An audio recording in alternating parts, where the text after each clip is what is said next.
Castle Point played an important, role for you, like that you were inpatient there at a time, and this was an important facility.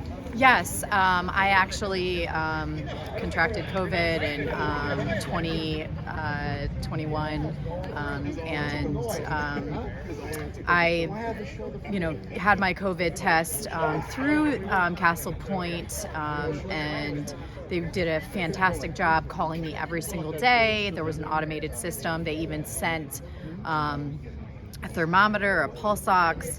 I even was able to have a nurse call every single day.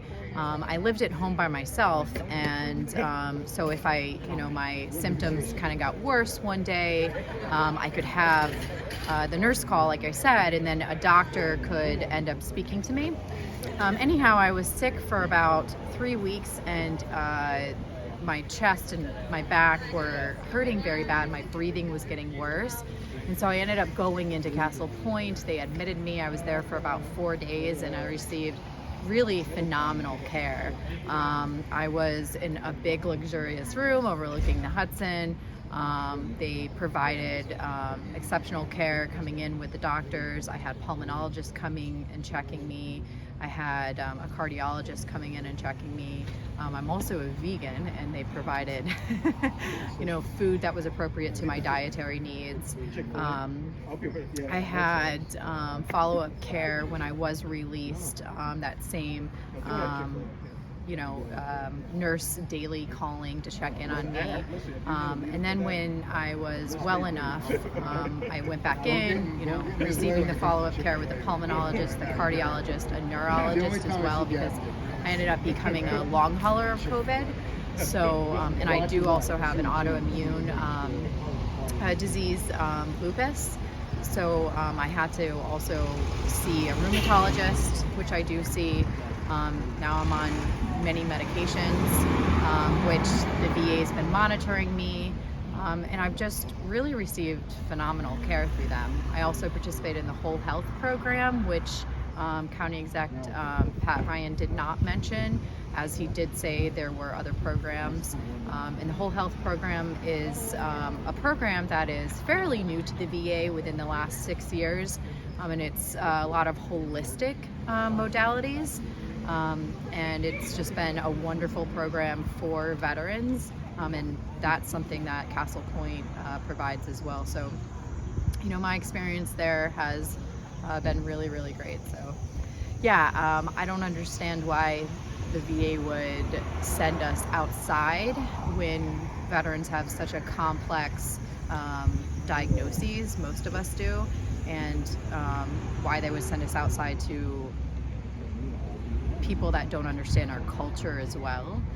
And it sounds like these facilities are already like if you look like the mental health beds here and at Health Alliance Broadway, then they've already been, cutting that back. Like these other places are not adding services, they're taking them away. So then sounds like you're just gonna throw way more people onto them that are already being cut.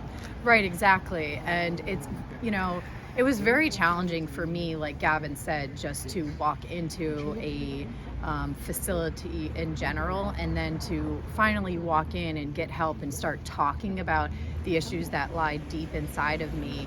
And so now that I did do that, and I felt comfortable and I felt safe and embraced by a community of providers that understand the needs of the military service, and then now for me to have to go and explain my needs to a community that doesn't understand, my culture, and doesn't understand what I'm going through, to have to do that, I'm at a different stage in my healing, but for a veteran that has not come forward, for them to go into that, community of civilians that don't understand that, that may not be something that, they actually take the step forward, and so that's where we see more isolation, more substance use abuse, maybe even suicide, and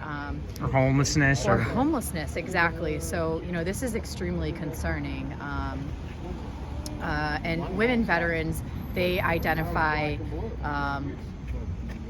or rather they have a struggle identifying with being a veteran as it is already. So I can't imagine the effect that this is going to have on them in general. So, I really employ our politicians to stand behind, us as veterans, and I'm just not understanding what the people at the flagpole in Washington, D.C. are thinking. I would really like to hear just what County Executive and Congressman Delgado said, what are the specifics behind this, because we need to hear those. It doesn't sound like, because I was looking at another article in another media source, and it sounds like at the VA, people were trying to paint this as like, this is sort of an outdated, century-old, facility. It's 100 years old, and that it doesn't sound like that, though, from what your experience was there with getting treatment at Castle Point. Well, we can have a age-old building, but there's been all sorts of upgrades to it, and yeah, sure, maybe there are places, Montrose, believe it or not. So I worked at the VA for approximately 10 months when I got out of the military, and I worked between Castle Point and Montrose. And Montrose is the facility that is proposed to actually have the inpatient veterans come down and get consolidated at. There's actually buildings on Montrose that are closed down and not being, used whatsoever. So even though it's a younger facility than Castle Point, it actually has more buildings on it, I believe, that are, maybe not condemned, but are not in use due to whatever issues there are, that the buildings are not being used. But yes, Castle Point has updated its facilities, so I'm not understanding why that was a point, to close down Castle Point. And then it seems as though we closed down Castle Point, but then we're going to put money into, building a new infrastructure, a smaller community-based infrastructure. That doesn't make any sense. Which, from what County Executive Ryan said, sound like it's just pretty much like it's not much more than a glorified like doctor's office or one of these urgent care facilities around here. Right. It makes absolutely no sense to me. Again, it's a safe community where we're building a tribe. One of the things that you may not hear a lot about, but is survivor's guilt. There's grief around leaving the military.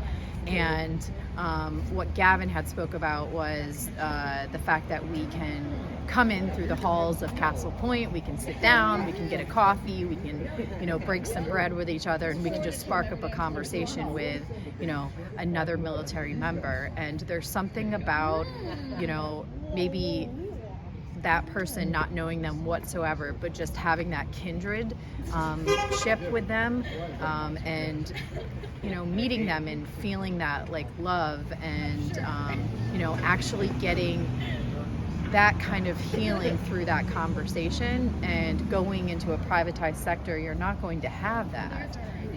So what they're doing is really an injustice in that way too, because I'm not sure if you followed the story about, P.F.C. Joseph,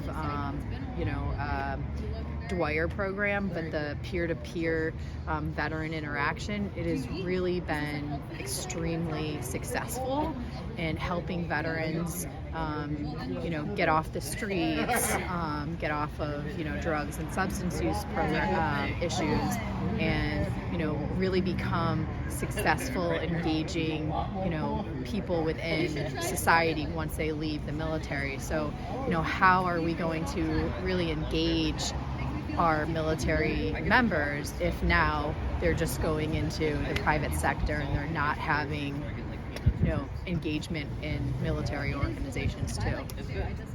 Sorry, I can go on and on about it.